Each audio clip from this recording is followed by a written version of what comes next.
ertalabki 10 bo'lishiga qaramasdan o'rmonda ichi qorong'idek o'xshab tuyular ekan odamga. Ryukzagimda issiq kofeyim, o'zimga yarasha yeguligim bor. Mana shu o'rmonga kelib, endi bu yerga nimaga kelding, pishirib qo'yibdimi senga deydigan odamlar ham ichimizda chiqadi. Shuning uchun bu yerga kelishimni asosiy sababini sizlarga aytib o'tib ketsam, akalar, menda ozgina sahr kasalligi bor edi.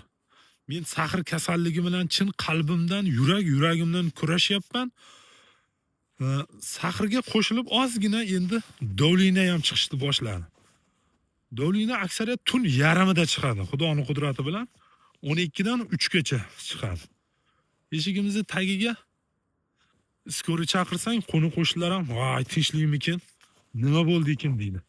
Shuning uchun o'zimga, miyamga ozgina dam berish maqsadida mana shu joylarga sayohat qildim.